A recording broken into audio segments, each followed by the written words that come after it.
Sherlock Holmes, The Adventure of the Sussex Vampire, by Sir Arthur Conan Doyle. Holmes had read carefully a note which the last post had brought him. Then, with the dry chuckle which was his nearest approach to a laugh, he tossed it over to me. For a mixture of the modern and the medieval, and the practical and the wildly fanciful, I think this is surely the limit, he said. What do you make of it, Watson? I read as follows. 46 Old Jewry, November 19th. R.E. Vampires. Sir, our client, Mr. Robert Ferguson, of Ferguson and Muirhead Tea Brokers, of Mincing Lane, has made some inquiry from us in a communication of even date concerning vampires.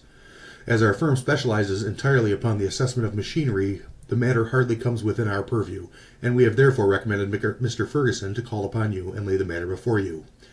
We have not forgotten your successful action in the case of Matilda Briggs.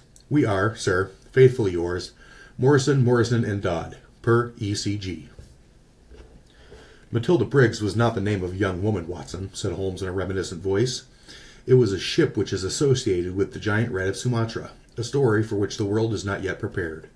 But what do we know about vampires? Does it come within our purview either? Anything is better than stagnation, but really we seem to have been switched onto a Grimm's fairy tale. Make a long arm, Watson, and see what the V has to say. I leaned back and took down the great index volume to which he referred.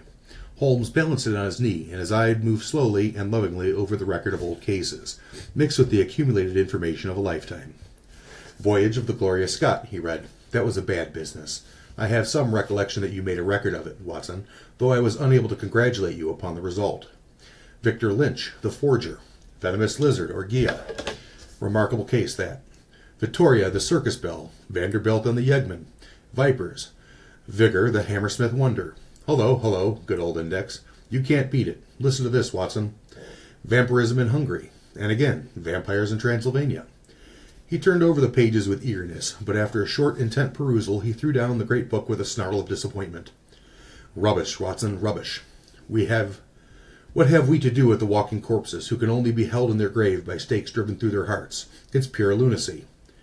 But surely, said I, the vampire was not necessarily a dead man. A living person might have the habit. I have read, for example, of the old sucking of the blood of the young in order to retain their youth. You are right, Watson. It mentions the legend in one of these references.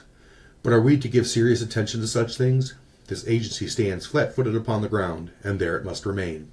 The world is big enough for us. No ghosts need apply. I fear that we cannot take Mr. Robert Ferguson very seriously. Possibly this note may be from him and may throw some light upon what is worrying him. He took up a second letter which had lain unnoticed upon the table while he had been absorbed in the first. This he began to read with a smile of amusement upon his face, which gradually faded away into an expression of intense interest and concentration. When he had finished, he sat for some little time, lost in thought with the letter dangling from his fingers. Finally, with a start, he aroused himself from his reverie. Cheeseman's Lamberley? Where is Lamberley, Watson? It is in Sussex, south of Horsham. Not very far, huh? And Cheeseman's? I know that country, Holmes. It is full of old houses which are named after the men who built them centuries ago. You get Oldleys, and Harvleys, and Carritons. The folk are forgotten, but the names live in their houses. Precisely, said Holmes coldly. It was one of the peculiarities of his proud, self-contained nature that, though he docked any fresh information very quietly and accurately in his brain, he seldom made any acknowledgment to the giver. I rather fancy we shall know a good deal more about Cheeseman's Lamberley before we are through. The letter is, as I had hoped, from Robert Ferguson. By the way, he claims acquaintance with you. With me? You had better read it. He handed the letter across. It was headed with the address quoted. Dear Mr. Holmes, it said, I have been recommended to you by my lawyers, but indeed the matter is so extraordinarily delicate that it is the most difficult to discuss. It concerns a friend for whom I am acting. This gentleman married some 5 years ago a Peruvian lady, the daughter of a Peruvian merchant, whom he had met in connection with the importation of nitrates. The lady was very beautiful, but the fact of her foreign birth and of her alien religion has always called a separation of interests and of feelings between husband and wife, so that after a time his love may have cooled towards her, and he may have come to regard their union as a mistake. He felt that there were sides of her character which he could never explore or understand. This was the more painful, as she was as loving a wife as a man could have, to all appearance absolutely devoted. Now for the point which I make more plain when we meet. Indeed, this note is merely to give you a general idea of the situation and to ascertain whether you would care to interest yourself in the matter. The lady began to show some curious traits quite alien to her ordinarily sweet and gentle disposition. The gentleman had been married twice, and he had only one son by the first wife. This boy was now 15, a charming and affectionate youth, though unhappily injured through an accident in childhood. Twice the wife was caught in the act of assaulting this poor lad in the most unprovoked way. She once struck him with a stick and left a great wheal on his arm. There was a small matter, however, compared with her conduct to her own child, a dear boy just under 1 year of age. On one occasion, about a month ago, this child had been left by its nurse for a few minutes. A loud cry came from the baby, as of pain, called the nurse back. As she ran into the room, she saw her employer, the lady, leaning over the baby and apparently biting its neck. There was a small wound in the neck from which a stream of blood had escaped. The nurse was so horrified that she wished to call the husband, but the lady implored her not to do so, and actually gave her £5 as the price for her silence. No explanation was ever given, and for the moment the matter was passed over. It left, however, a terrible impression upon the nurse's mind, and from that time she began to watch her mistress closely and to keep a closer guard upon the baby, whom she tenderly loved. It seemed to her that she had even watched the mother, so the mother watched her, and that every time she was compelled to leave the baby alone, the mother was waiting to get at it. Day and night the nurse covered the child, and day and night the silent, watchful mother seemed to be lying in wait as a wolf waits for the lamb. It must read most incredible to you, and yet I beg you to take it seriously, for a child's life and a man's sanity may depend upon it. At last there came one dreadful day when the facts could no longer be concealed from the husband. The nurse's nerve had given way. She could stand the strain no longer, and she made a clean breast of it to the man. To him it seemed a wild tale, as it may now seem to you. He knew his wife to be a loving wife, and, save for the assaults upon her stepson, a loving mother. Why, then, should she wound her own dear little baby? He told the nurse that she was dreaming, that her suspicions were those of a lunatic, and that such libels upon her mistress were not to be tolerated. While they were talking, a sudden cry of pain was heard. Nurse and master rushed together to the nursery. Imagine his feelings, Mr. Holmes, as he saw his wife rise from a kneeling position before the cot, and saw blood upon the child's exposed neck and upon the sheet. With a cry of horror, he turned his wife's face to the light, and saw blood all around her lips. It was she beyond all question, who had drunk the poor baby's blood. So the matter stands. She is now confined to a room. There has been no explanation. The husband is half demented. He knows, and I know, little of vampirism beyond the name. We had thought it was some wild tale of foreign parts, and yet here, in the very heart of the English Sussex. Well, all this can be discussed with you in the morning. Will you see me? Will you use your great powers in aiding a distracted man? If so, kindly wire to Ferguson, Cheeseman's, Lamberley, and I will be at your rooms by 10 o'clock. Yours faithfully, Robert Ferguson. P.S. I believe your friend Watson played rugby for Blackheath when I was 3/4 for Richmond. It is the only personal introduction which I can give. Of course I remember him, said I as I laid down the letter. Big Bob Ferguson, the finest 3/4 Richmond ever had. He was always a good-natured chap. It's like him to be so concerned over a friend's case. Holmes looked at me thoughtfully and shook his head. I never get your limits, Watson, said he. There are unexplored possibilities about you. Take a wire down like a good fellow. We'll examine your case with pleasure. Your case? We must not let him think that this agency is a home for the weak-minded. Of course it is his case. Send him that wire and let the matter rest till morning. Promptly at 10 o'clock next morning, Ferguson strode into our room. I had remembered him as a long, slab-sided man with loose limbs and a fine turn of speed which had carried him round many an opposing back. There is surely nothing in life more painful than to meet the wreck of a fine athlete whom one has known in his prime. His great frame had fallen in, his flaxen hair was scanty, and his shoulders were bowed. I fear that I roused corresponding emotions in him. "Hullo, Watson," said he, and his voice was still deep and hearty. "You don't look quite the man you did when I threw you over the ropes into the crowd at the old Deer Park. I expect I have changed a bit also, but it's this last day or two that has aged me. I see by your telegram, Mr. Holmes, that it is no use my pretending to be anyone's deputy." "It is simpler to deal direct," said Holmes. "Of course it is, but you can imagine how difficult it is when you are speaking of the one woman whom you are bound to protect and help. What can I do? How am I to go to the police with such a story? And yet the kiddies have to be protected. Is it madness, Mr. Holmes? Is it something in the blood? Have you any similar case in your experience? For God's sake, give me some advice, for I am at my wit's end." "Very naturally, Mr. Ferguson. Now sit here and pull yourself together and give me a few clear answers. I can assure you that I am very far from being at my wit's end, and that I am confident we shall find some solution. First of all, tell me what steps you have taken. Is your wife still near the children?" "We had a dreadful scene. She is a most loving woman, Mr. Holmes. If ever a woman loved a man with all her heart and soul, she loves me. She was cut to the heart that I should have discovered this horrible, this incredible secret. She would not even speak. She gave no answer to my reproaches, save to gaze at me with a sort of wild, despairing look in her eyes. Then she rushed to her room and locked herself in. Since then she has refused to see me. She has a maid who was with her before her marriage, Dolores by name, a friend rather than a servant. She takes her food to her." "Then the child is in no immediate danger?" "Mrs. Mason, the nurse, has sworn that she will not leave it night or day. I can absolutely trust her. I am more uneasy about poor little Jack, for, as I told you in my note, he has twice been assaulted by her." "But never wounded?" "No, she struck him savagely. It is more terrible, as he is a poor little inoffensive cripple." Ferguson's gaunt features softened as he spoke of his boy. "You would think that the dear lad's condition would soften anyone's heart. A fallen childhood and a twisted spine, Mr. Holmes, but the dearest, most loving heart within." Holmes had picked up the letter of yesterday and was reading it over. "What other intimates are there in your house, Mr. Ferguson?" "Two servants who have not long been with us. One stable hand, Michael, who sleeps in the house, my wife, myself, my boy Jack, baby, Dolores, and Mrs. Mason. That is all." "I gather that you did not know your wife well at the time of your marriage." "I had only known her a few weeks." "How long has this maid Dolores been with her?" "Some years." "Then by your wife's character would really be better known by Dolores than by you." "Yes, you may say so."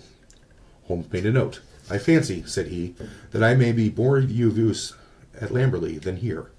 It is eminently a case for personal investigation. If the lady remains in her room, our presence could not annoy or inconvenience her. Of course, we would stay at the inn." Ferguson gave a gesture of relief. "It is what I hoped, Mr. Holmes. There is an excellent train at 2 from Victoria, if you could come." "Of course we could come. There is a lull at present. I can give you my undivided energies. Watson, of course, comes with us. But there are 1 or 2 points upon which I wish to be very sure before I start. This unhappy lady, as I understand it, has appeared to assault both the children, her own baby and your little son." "That is so." "But the assaults take different forms, do they not? She has beaten your son." "Once with a stick, and once very savagely with her hands." "Did she give no explanation why she struck him?" "None, save that she hated him. Again and again she said so." "Well, that is not unknown among stepmothers. A posthumous jealousy, we will say. Is the lady jealous by nature?" "Yes, she is very jealous. Jealous with all the strength of her fiery tropical love." "But the boy, he is 15, I understand, and probably very developed in mind, since his body has been circumscribed in action. Did he give you no explanation of these assaults?" "No, he declared there was no reason." "Were they good friends at other times?" "No, there was never any love between them." "Yet you say he is affectionate." "Never in the world could there be a more devoted son. My life is his life. He is absorbed in what I say or do." Once again Holmes made a note. For some time he sat lost in thought. "No doubt you and the boy were great comrades before this second marriage. You were thrown very close together, were you not?" "Very much so." "And the boy, having so affectionate a nature, was devoted, no doubt, to the memory of his mother." "Most devoted." "He would certainly seem to be a most interesting lad. There is one other point about these assaults. Were there strange attacks upon the baby and the assaults upon your son at the same period?" "In the first case it was so. It was as if some frenzy had seized her, and she had vented her rage upon both. In the second case it was only Jack who suffered. Mrs. Mason had no complaint to make about the baby." "That certainly complicates matters." "I don't quite follow you, Mr. Holmes." "Possibly not. One forms provisional theories and waits for time or fuller knowledge to explore them. A bad habit, Mr. Ferguson, but human nature is weak. I fear that your old friend here has given an exaggerated view of my scientific methods. However, I will only say at the present stage that your problem does not appear to me to be insoluble, and that you may expect to find us at Victoria at 2 o'clock. It was evening of a dull, foggy November day when, having left our bags at Chequers, Lambury, we drove through the Sussex clay, a long, winding lane, and finally reached the isolated and ancient farmhouse in which Ferguson dwelt. It was a large, straggling building, very old in the centre, very new at the wings, with towering Tudor chimneys and a lichen-spotted, high-pitched roof of Horsham slabs. The doorsteps were worn into curves, and the ancient tiles which lined the porch were marked with the rebus of a cheese and a man after the original builder. Within, the ceilings were corrugated with heavy oaken beams, and the uneven floors sagging into sharp curves. An odor of age and decay pervaded the whole crumbling building. There was one very large central room into which Ferguson led us. Here, in a huge old-fashioned fireplace with an iron screen behind it dated 1670, there blazed and sputtered a splendid long fire. The room, as I gazed round, was a most singular mixture of dates and of places. The half-panelled walls may well have belonged to the original yeoman farmer of the 17th century. They were ornamented, however, on the lower part by a line of well-chosen modern watercolors, while above, where yellow plaster took place of the oak, there was hung a fine collection of South American utensils and weapons, which had been brought, no doubt, by the Peruvian lady upstairs. Holmes rose with that quick curiosity which sprang from his eager mind, and examined them with some care. He returned with eyes full of thought. "Hullo!" cried he. "Hullo!" A spaniel had lain in a basket in the corner. It came slowly forward towards its master, walking with difficulty.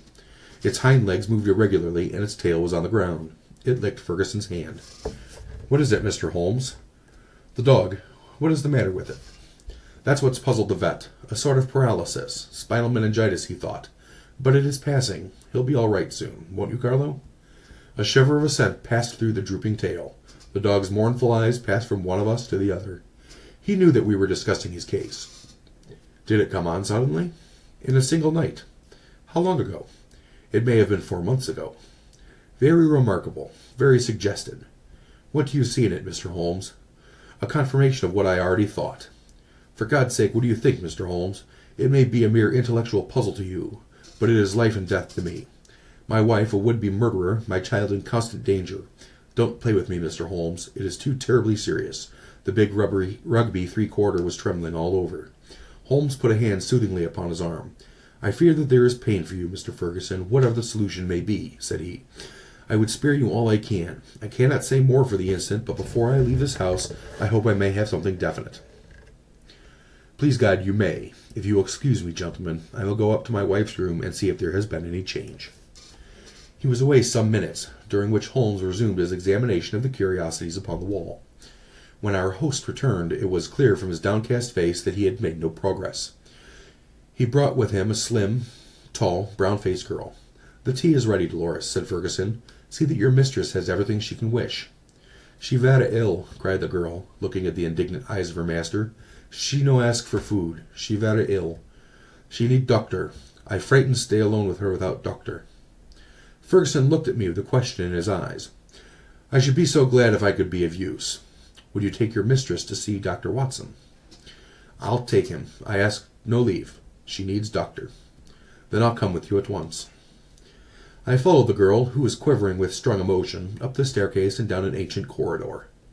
At the end was an iron-clamped and massive door. It struck me as I looked at it, if Ferguson tried to force his way to his wife, he would find it no easy matter. The girl drew a key from her pocket, and the heavy oaken planks creaked upon their old hinges. I passed in, and she swiftly followed, fastening the door behind her. On the bed a woman was lying who was clearly in a high fever. She was only half conscious, but as I entered she raised a pair of frightened but beautiful eyes and glared at me in apprehension. Seeing a stranger, she appeared to be relieved and sank back with a sigh upon the pillow. I stepped up to her with a few reassuring words, and she lay still while I took her pulse and temperature. Both were high, and yet my impression was that the condition was rather that of mental and nervous excitement than of any actual seizure. "She lie like that 1 day, 2 day. I afraid she die," said the girl. The woman turned her flushed and handsome face towards me. "Where is my husband?" "He is below, and wish to see you." "I will not see him. I will not see him." Then she seemed to wander off into delirium. A fiend, a fiend! Oh, what shall I do with this devil?" "Can I help in any way?" "No, no one can help. It is finished. All is destroyed. Do what I will, all is destroyed." The woman must have some strange delusion. I could not see honest Bob Ferguson in the character of fiend or devil. "Madame," I said, "your husband loves you dearly. He is deeply grieved at this happening." She again turned to me those glorious eyes. "He loves me, yes, but I do not love him." "Do I not love him even to sacrifice myself rather than break his dear heart? That is how I love him. And yet he could think of me. He could speak of me so. He is full of grief, but he cannot understand. No, he cannot understand, but he should trust." "Will you not see him?" I suggested. "No, no. I cannot forgive those terrible words, nor the look upon his face. I will not see him. Go now. You can do nothing for me. Tell him only one thing. I want my child. I have a right to my child. That is the only message I can send him." She turned her face to the wall and would say no more. I returned to the room downstairs, where Ferguson and Holmes still sat by the fire. Ferguson listened moodily to my account of the interview. "How can I send her the child?" he said. "How do I know what strange impulse might come upon her? How can I ever forget how she rose from beside it with blood upon her lips?" He shuddered at the recollection. "The child is safe with Mrs. Mason, and there he must remain." A smart maid, the only modern thing which we had seen in the house, had brought in some tea, and she was serving it. The door opened, a youth entered the room. He was a remarkable lad, pale-faced and fair-haired, with excited, light blue eyes which blazed into a sudden flame of emotion and joy as they rested upon his father. He rushed forward and threw his arms round his neck with the abandon of a loving girl. "Oh, Daddy," he cried, "I did not know that you were due yet. I should have been here to meet you. Oh, I am so glad to see you." Ferguson gently disengaged himself from the embrace with some little show of embarrassment. "Dear old chap," said he, patting the flaxen head with a very tender hand, "I came early because my friends, Mr. Holmes and Dr. Watson, have been persuaded to come down and spend an evening with us." "Is that Mr. Holmes, the detective?" "Yes." The youth looked at us with a very penetrating, and, as it seemed to me, unfriendly gaze. "What about your other child, Mr. Ferguson?" asked Holmes. "Might we make the acquaintance of the baby?" "Ask Mrs. Mason to bring the baby down," said Ferguson. The boy went off with a curious, shambling gait, which told my surgical eyes that he had been suffering from a weak spine. Presently he returned, and behind him came a tall, gaunt woman bearing in her arms a very beautiful child, dark-eyed, golden-haired, a wonderful mixture of the Saxon and the Latin. Ferguson was evidently devoted to it, for he took it into his arms and fondled it most tenderly. "Fancy anyone having the heart to hurt him," he muttered as he glanced down at the small, angry red pucker upon the cherub throat. It was at this moment that I chanced to glance at Holmes, and saw a most singular intentness in his expression. His face was as set as if it had been carved out of old ivory, and his eyes, which had glanced for a moment at the father and child, were now fixed with eager curiosity upon something at the other side of the room. Following his gaze, I could only guess that he was looking out the window at the melancholy dripping garden. It is true that a shutter had half closed outside and obstructed the view, but none the less it was certainly at the window that Holmes was fixing his concentrated attention. Then he smiled, and his eyes came back to the baby. On its chubby neck there was a small puckered mark. Without speaking, Holmes examined it with care. Finally he shook one of the dimpled fists which waved in front of him. "Good-bye, little man. You have made a strange start in life. Nurse, I should wish to have a word with you in private." He took her aside and spoke earnestly for a few minutes. I only heard the last words, which were, "Your anxiety will soon, I hope, be set at rest." The woman, who seemed to be a sour, silent kind of creature, withdrew with the child. "What is Mrs. Mason like?" asked Holmes.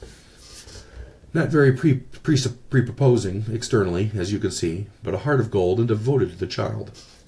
"Do you like her, Jack?" Holmes turned suddenly upon the boy. His expressive, mobile face shadowed over, and he shook his head. "Jackie has very strong likes and dislikes," said Ferguson, putting his arm round the boy.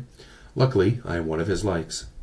The boy cooed and nestled his head upon his father's breast. Ferguson gently disengaged him. "Run away, little Jackie," said he, and he watched his son with loving eyes until he disappeared. "Now, Mr. Holmes," he continued when the boy was gone, "I really feel that I have brought you on a fool's errand. For what can you possibly do to give me your sympathy? It must be an exceedingly delicate and complex affair from your point of view."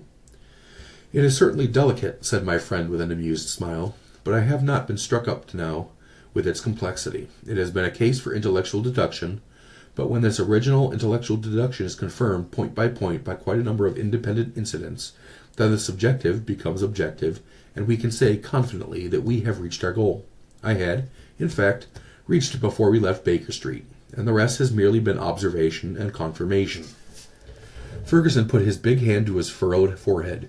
"For heaven's sake, Holmes," he said hoarsely, "if you can see the truth in this matter, do not keep me in suspense. How do I stand? What shall I do?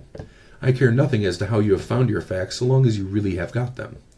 Certainly I owe you an explanation, and you shall have it. But you will permit me to handle the matter in my own way. Is the lady capable of seeing us, Watson?" "She is ill, but she is quite rational." "Very good. It is only in her presence that we can clear the matter up. Let us go up to her." "She will not see me," cried Ferguson. "Oh, yes, she will," said Holmes. He scribbled a few lines upon a sheet of paper. You have at last the entree, Watson. Will you have the goodness to give the lady this note?" I assented again, and handed the note to Dolores, who cautiously opened the door. A minute later I heard a cry from within, a cry in which joy and surprise seemed to be blended. Dolores looked out. "She will see them. She will listen," said she.